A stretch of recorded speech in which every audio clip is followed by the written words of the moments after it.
right, FloorBot challenge. Dr. Alan Fetterman.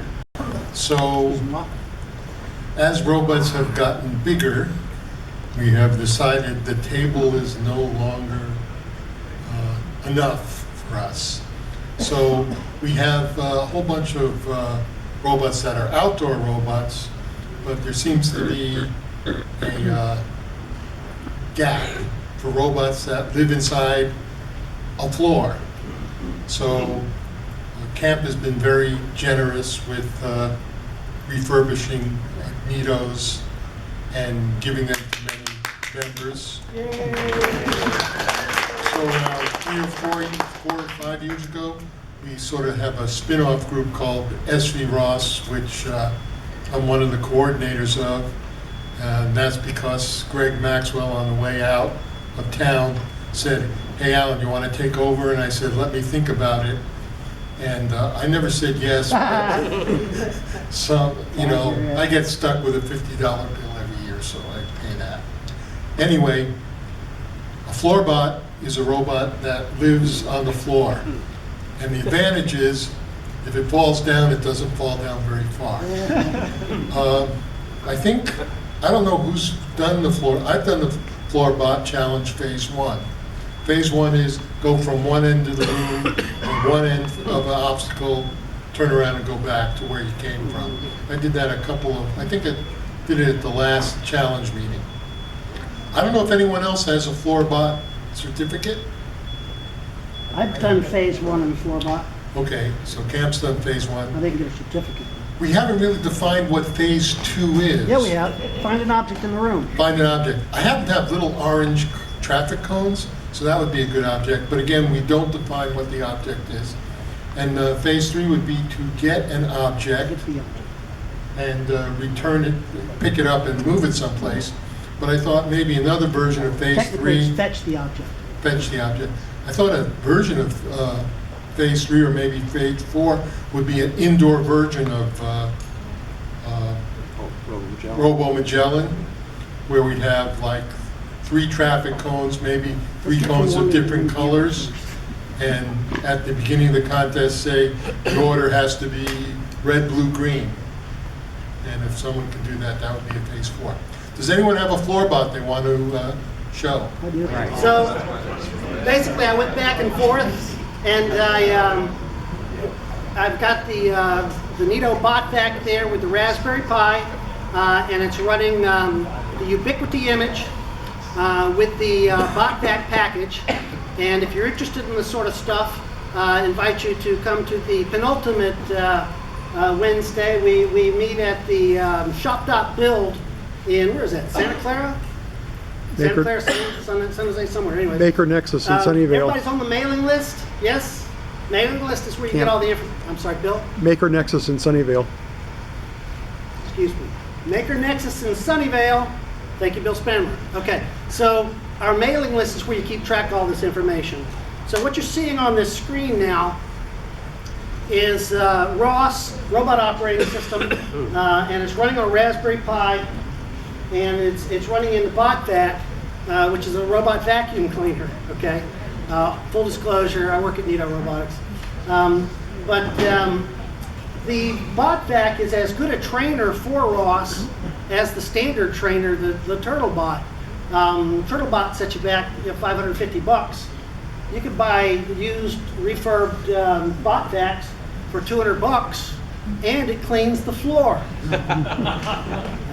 Hey, Cam, Yes. just for a second.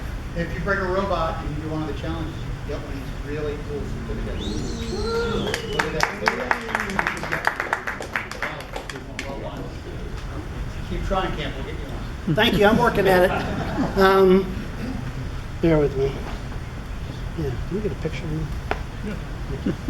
Okay. So here the robot is. Yeah, there he goes. I've basically inserted 5 waypoints here. We do the BotVac package, and you know, I built hundreds of robots, bounce around, obstacle avoidance, but there's nothing like actually navigating, okay? And so, you know, with ROS, you're able to copy and paste your way towards mapping and navigating and focusing on the actual application that you want to do, and less so on coding. So all the tools are there for you. And again, the point I'm trying to make is that we meet the next to last Wednesday every month at the Maker Nexus in Sunnyvale. And everybody join the mailing list. So you see me, Alan? I started from that corner, right? And I went all the way to this end, right? Okay, now he's coming back, okay? The FloorBot challenge is like the TableBot challenge. There's 3 phases. Phase 1 is to go from one end of the room to the other and back. Phase 2 is to find an object in the room. And phase 3, hey Neil, is to fetch the object, okay? So here he's trying to find that point. You see a couple of things going on here. One, you drive around, the Nito bot deck features a LiDAR that spins at 5 hertz, takes 360 snapshots per revolution, and that way you're able to detect obstacles in 360 degrees. Mike Ferguson in 2010. Mike Ferguson, where are you? Stand up.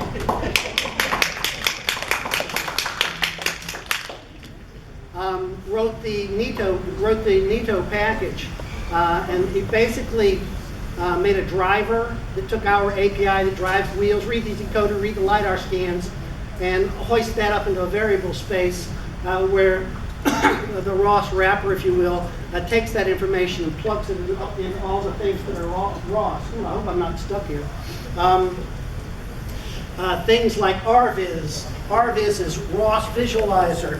It's this cool 3-dimensional visualizer here. And it's really cool because you can zoom in here, and it's like you can look at the actual LiDAR scans and stuff. There, you see that? And so, you know, I make this map and I save it, and I hope my demo doesn't end here. Oh, he should be moving on, but he's not moving on. Regardless, the demo here is about, normally, you could take this, I'm going to kill this thing because it's not running.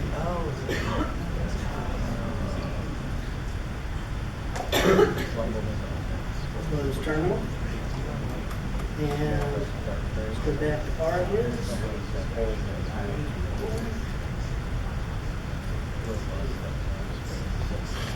It's hard to get the mouse over the chair.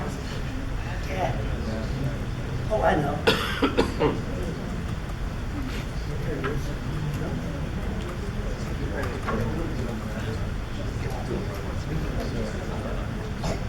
Shoot. Oh, there it is. Okay. So let's try to get in here. And I'll just send him home. Let's click 2D nav goal. And I'll click over in this corner. And he should navigate there.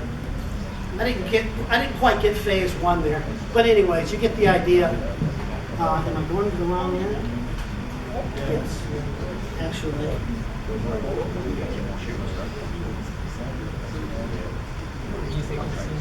Okay, that's the end of my demo.